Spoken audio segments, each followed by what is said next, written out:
All right, so Impact Wrestling, they gained a lot of momentum after Slammiversary. They got Heath Slater, they got Kurt Hawkins, they had the Good Brothers, they got EC3 and Eric Young. Six of the biggest free agents coming out of WWE in recent times because of the pandemic. And then they just ruined that momentum. Literally. They had the aftermath. The Impact Wrestling that was right after it was okay. Motor City Machine Guns came back as well. Won the titles. But then the last 2 weeks, they've totally killed anything that they built because there's barely any wrestling the last 2 weeks. The first, like, for example, they had one match the first hour of Impact this last week. It was Moose and, who was it? He wrestled Heath.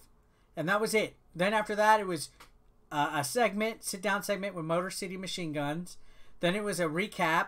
And then it was Wrestle House, which I can't get into Wrestle House. I find that to be the most boring. Sure, it has some humor and stuff like that, but when you're wrestling in a backyard and you're on a national TV program, I'm not trying to be critical of it, but it's just not. Put that in a warehouse or a shed or a garage or something. It's still, you know what I mean? Like, I get where they're going with it, but it really kills the momentum and feel of a national company. I know Impact is kind of its own niche and everything like that, but the last 2 weeks of Impact Wrestling have been a slog to watch. Literally dozing off in the first hour. Then they finally decide to have some matches in the second hour. It's like they didn't really have a preparation or a plan for anything. Like, where's EC3 at? Why is he not in any matches yet? Like, he did the one run-in 2 weeks ago where he laid out Moose, and that's about it. There was like no sign of him this last week. And it's just, I don't see where they literally picked up 6 of the biggest free agents right now. And there's no matches going on. There's no momentum being built up. There's no storylines being continued. I think the biggest storyline they had was this last week. Rich Swann got beat up by Eric Young after he announced his retirement. The Good Brothers weren't in action. They were backstage. They got into a battle with the North.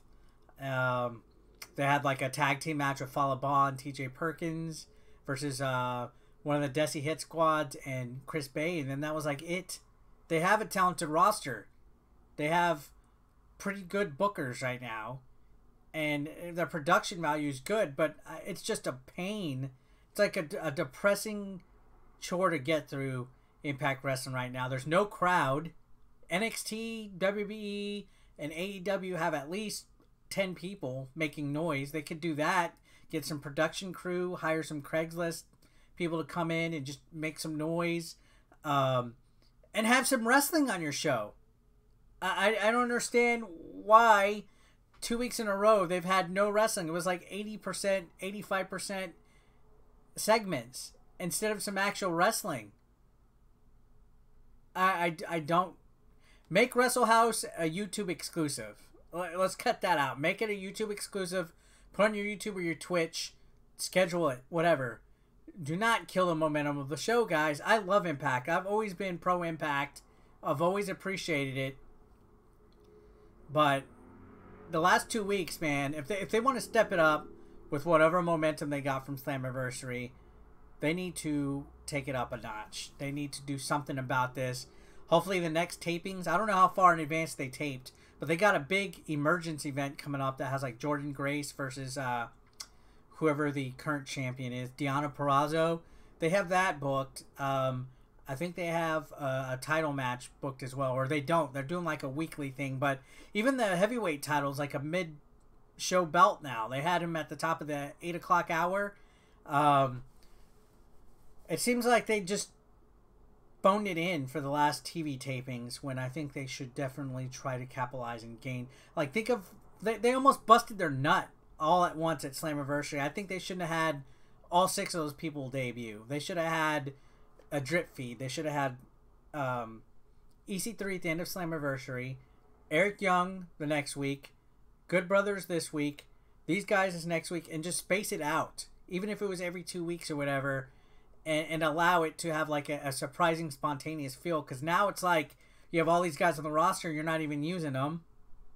Who knows where the Heath storyline's going? He didn't win the contract, so it's.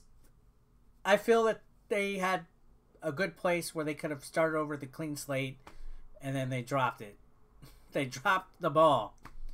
There's still time for them to recover, though.